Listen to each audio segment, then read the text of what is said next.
I am Chief Wilson. I'm in charge of both departments for the time being here and in Blaine County. Um, so I'm assuming your last name is Hobbs. What's your first name? That would be Calvin, sir. Okay. All right. So go ahead and tell me a little bit about yourself. Well, I was just born in a little town. Not much to do. Kick the rocks around, go racing. Just felt like trying to get a new life, come out here, see what's out here. And a buddy of mine said, you got the credentials of being a police officer if you want to try to put in your application and figure it out. And this is where I'm at. Okay. All right. Sounds good. So do you have any prior experience? A little bit. I mean, I went through National Guard a little bit. So I got a little bit of experience being told what to do and, manners, but other than that, nah, I'm pretty new. Okay. Yeah, that's perfectly fine. I don't mind if you're a little green. Um, that works just as well. Honestly, I don't typically look for experience as much as a certain, I don't know what you want to call it, I guess personality type, I guess. Kind of like I told Cross here earlier today. Um, Here at the department, both departments here or Blaine County, really, we're kind of looking for a specific type of person, I guess. Obviously, you get a lot of power with the badge, a lot of responsibility, that type of thing. So I know things can be different in other cities and stuff like that. Um, but me and the mayor here kind of have similar visions as far as what we want here in the city and what I want for the department as well.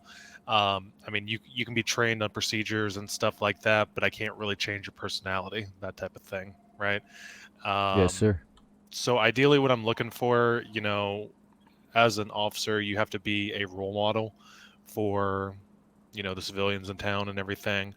um, we can't have you running around code 3 if there's no emergencies. We have to obey the um, traffic laws, um, as well as enforce them. So I mean, it doesn't look too good on us if the locals and civilians around here see us flying around town when nothing's really going on, just because we can, because we have that ability, so to say. So, I mean, I need people that are going to be willing to, one, enforce the rules, two, follow the rules, and three, I mean, like basically, I don't want to babysit. I'm fine with training, but once I get you trained, I don't want to have to constantly like look over people's shoulders, watch after them.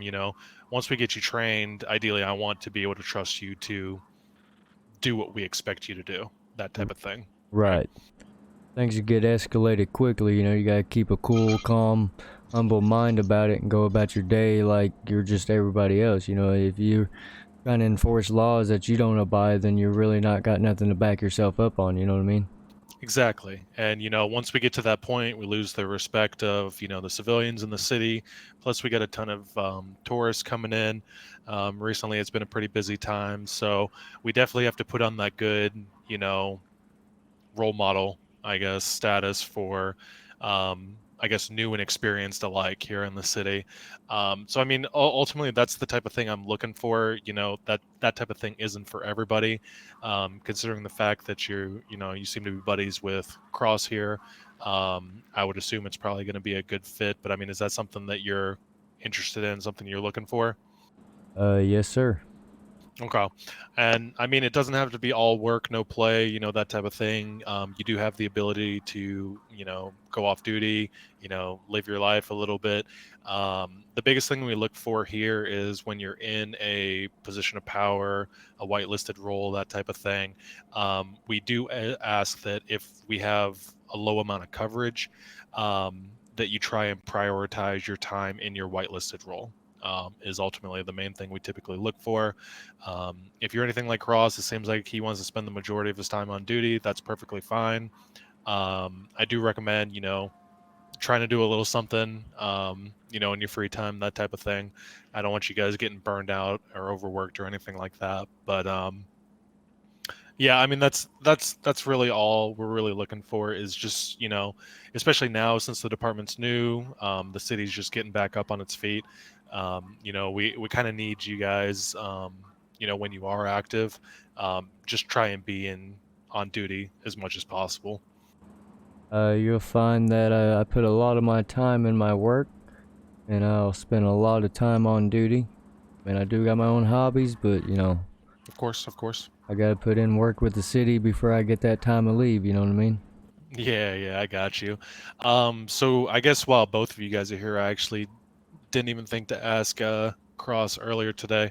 What type of schedules are you guys working right now? Like as far as when we can expect you to be around, that type of thing. So both of you guys kind of have like similar shifts, styles, like work schedules, that type of thing. Yes, Yeah, sir. we do. Okay. All right, sounds good.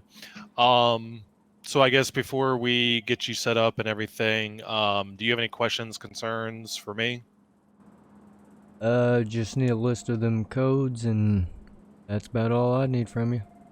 Okay, so the online manual is, I guess, somewhat limited right now. We do have it listed online, all the 10 codes and the status codes that we're going to be using, at least for the time being. They are kind of a work in progress, so they may change a little bit. But I know that Cross usually keeps them up on his like MDT while he's on shift, so he can access them, that type of thing. Um, like I told him earlier, I mean, it's new. There's a lot of familiar stuff in there. We kept a lot of like the traditional stuff in there, but there is some stuff that was kind of customized a little bit more to differentiate. So it's not like a copy and paste type thing. So a lot of it should be familiar to a lot of like the standard stuff. If you have any issues with the 10 codes, like I'm not about to be super serious about it right now. As long as we get the important information out there, shorthand is fine. Over RTO for radio traffic only. So we are getting our comms tower back up probably tonight. Actually, I think that's actually going to be something I do after I get you set up. Um, so hopefully that should be ready when you start training. Once you get done with training, that should be available, and we'll have both law enforcement and EMS in there. And then we'll have somebody doing dispatch. Um, it may be me once I get you guys set up for the immediate future. I know there's not a whole lot of people that really like just want to do full-time dispatch, that type of thing. So I may help bridge that gap among my other duties for the time being. Um, but yeah, hopefully we get everything up and running, allow you guys to, make things feel a lot more fluid because right now it's a little rough around the edges, I won't lie. But we're making do with what we got, and we're get everything set up pretty quickly. So, um, you have access to the online manual, or do you need access to that? I was looking for it. I may need access to that. Okay, let me make sure you have access to it. One sec. All right, good. So I can go ahead and show you around. I think you already kind of got a little bit of the layout earlier, um, but just to go ahead and walk through everything with you. So you guys may have messed with this before, but the armory, buy your weapons for your loadout. Store weapon and armory is mainly used for confiscated weapons. You don't typically want to put your stuff in there because you may not be able to get it back out. So let's say I'm a suspect, you arrest me, you confiscate my weapons, you'd come in here, you'd store them in here so that they're not on your personal inventory anymore. Yes, sir. Okay. You confiscate any illegal narcotics, anything like that, they go in the objects category. Okay.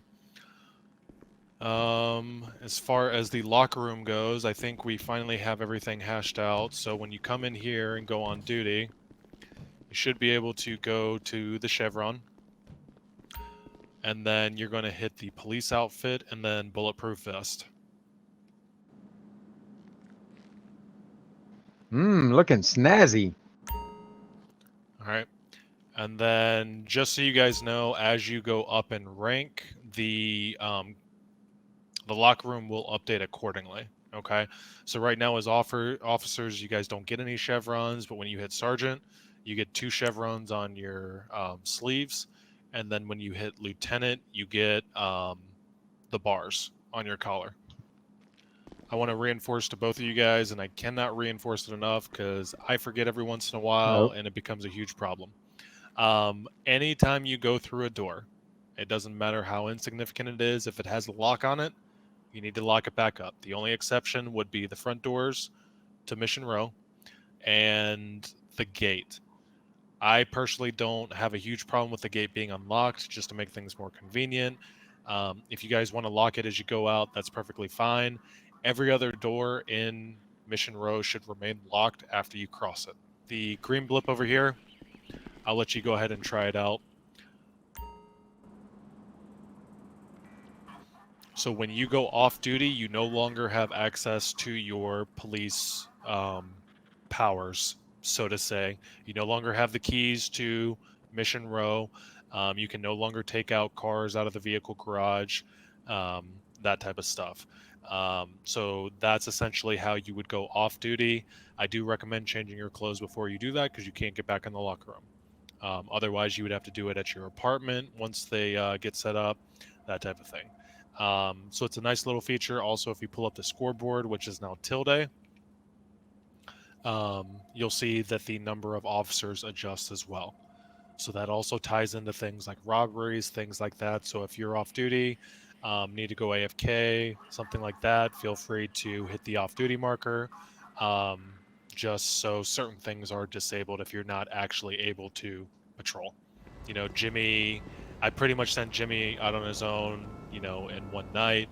I was pretty comfortable with his ability to handle most situations on his own, so I don't expect it to take you a long time. It's mostly just to cover some procedural stuff, make sure that we have the foundation. You probably already do. It's just to make sure that, you know, we're kind of level across the board. Okay? Yes, sir. I mean, I can ride along with them tonight. Yeah, that's perfectly fine. I'm gonna have to take care of some stuff after we get done here, so you two can go out on patrol together tonight. That's fine. So I think everything that you have access to for the immediate, you know, future, should be appropriate as long as it's LSPD and not a sheriff cruiser. So it should be pretty obvious once you head into the garage.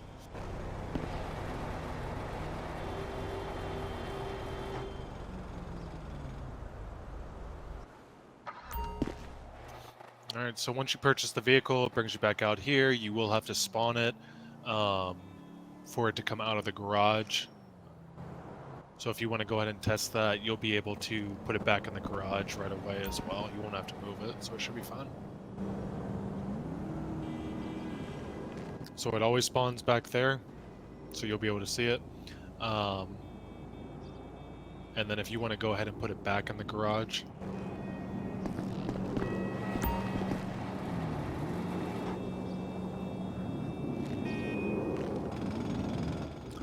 all right, so I mean that's pretty much the quick rundown and tour of everything. I think you guys already experienced a little bit of that the other day. Calvin, did you have any questions or anything like that for me before I send you off with Crosshair? No, sir. I think I got all the information I need, and I thank you for taking me through the tour.